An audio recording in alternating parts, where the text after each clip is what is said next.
Bismillahirrahmanirrahim. Alhamdulillahi Rabbil Alameen. Wal aqibatu lil muttaqeen.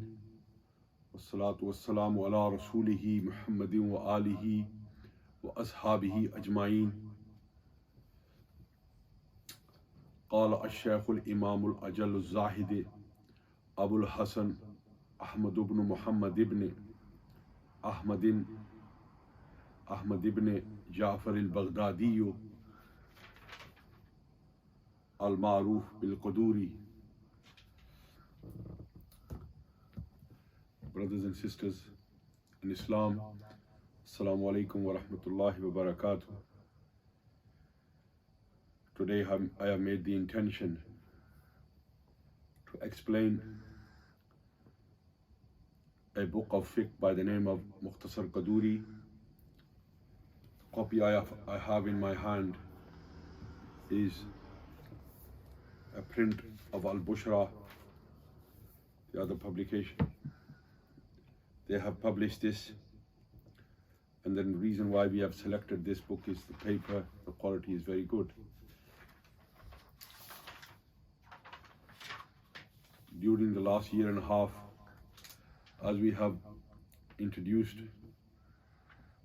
the Dars-e-Nizami syllabus in Waltham Forest Islamic Association, Jamia Masjid Osia, Leverage Road, and our platform, Jamia Fatimiyya Qadriya Jilaniya, some of the students of Alhamdulillah learned some of the beginning books of Sarf and Nahv, and it was necessary for us to start a classical book in fiqh.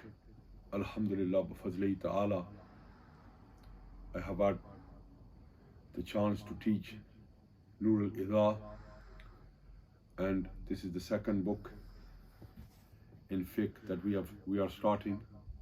That is some information that is important for everybody to understand before we actually start this book. For example, the ahwal, the characteristics of Imam Quduri, rahmatullah alayh. But before I explain to you about Imam Quduri, rahmatullah alayh, I would like to explain some of the technical terms that this book would refer to.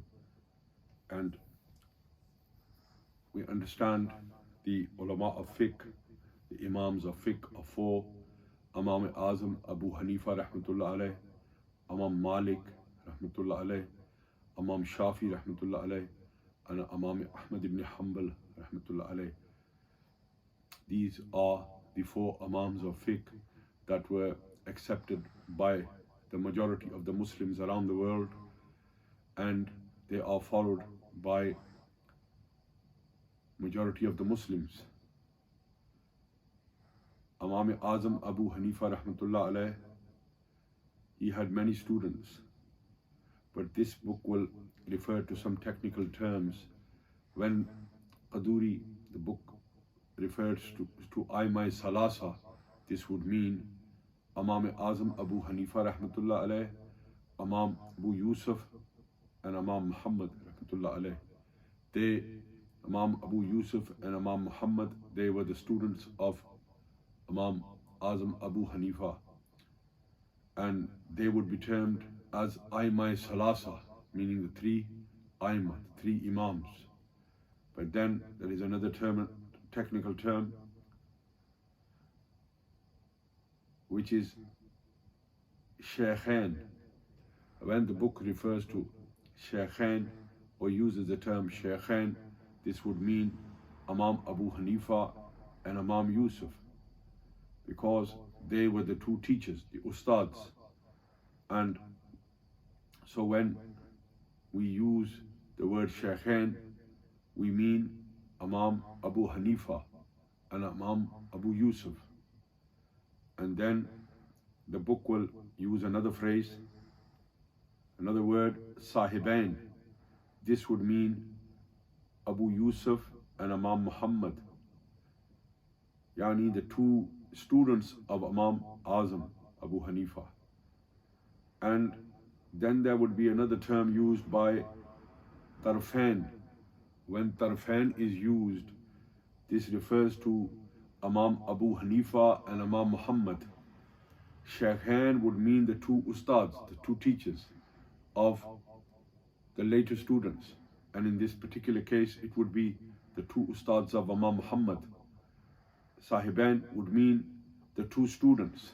The two students, Imam Abu Yusuf and Imam Muhammad. They were both, from one aspect, they were ustad and shagird, ustad and teacher, and from the other aspect, they were both the students of Imam Abu Hanifa rahmatullah alayh. Imam Yusuf also studied from Imam Abu Hanifa, and Imam Muhammad also studied from Imam Abu Hanifa. But Imam Muhammad also studied from Imam Yusuf as well.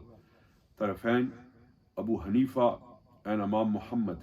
This means that Imam Abu Hanifa was the Ustad, and Imam Muhammad, when they mention something or they agree upon a point, this would be termed as Tarafain. Imam Quduri rahmatullah alayh's name is Ahmad bin Muhammad bin Ahmad al-Baghdadi al-Quduri. He was well recognized by the name Abil Hussein and also Abul Hassan. These were two names that were given to him also. He was attributed to a city on the outskirts. There is many different narrations, opinions about why he was called Quduri, why he was given this attribute. He was given, some suggest that he was involved in making pots out of silver or cooking food in big vessels and pots, and some suggest that he was attributed to the city Qadur, which was situated around Baghdad Sharif. But what we do know is that he was a very pious man.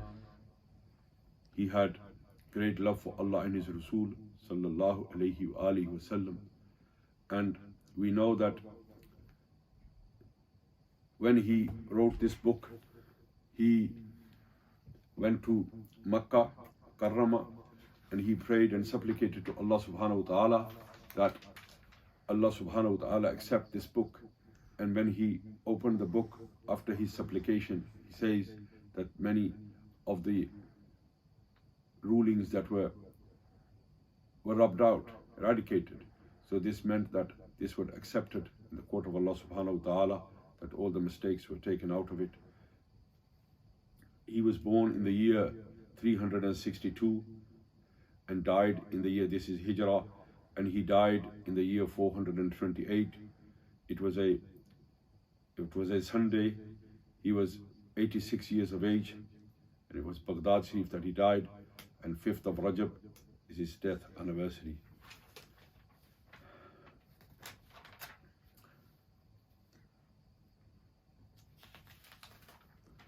I will explain the khutbah, the introduction of this book. The first few pages, I will explain it in English, but I will phrase it in Urdu as well also, that the Urdu listeners can benefit from this. Alhamdulillahi Rabbil Alameen. तमाम तर तारीफ़ें उस अल्लाह के लिए जो तमाम जहानों का पालने वाला है. वल आक़िबतु लिल मुत्तक़ीन, और इंजाम है मुत्तक़ियों के लिए. What this means is, all praises for Allah subhanahu wa ta'ala, the sustainer of the universes or the worlds, and a noble end is for those who observe piety. Here I have said a noble end is for those who observe piety. He says, wal aqibatu lil muttaqin, injam hai muttaqiyon ke liye, meaning there will be an end, there will be a reward for all creation on the Day of Judgment. But which can be called a reward, it is only for the pious, the ones who observed piety in this dunya. And the ones that didn't observe piety or didn't accept Allah subhanahu wa ta'ala and His Rasul sallallahu alayhi wa alihi wa sallam, this reward is not to be mentioned, because what is there to say about a person who spends his whole life for eternity? He spends eternity in the pits of hell. Wassalatu wassalamu ala rasulihi Muhammadin wa alihi wa ashabihi ajmain, और रहमत हो और सलामती हो अल्लाह के रसूल पर जिनका नाम नामी मोहम्मद सल्लल्लाहु अलैहि व आलिहि वसल्लम, और उनकी आल पर भी और आपके तमाम तर सहाबा पर भी।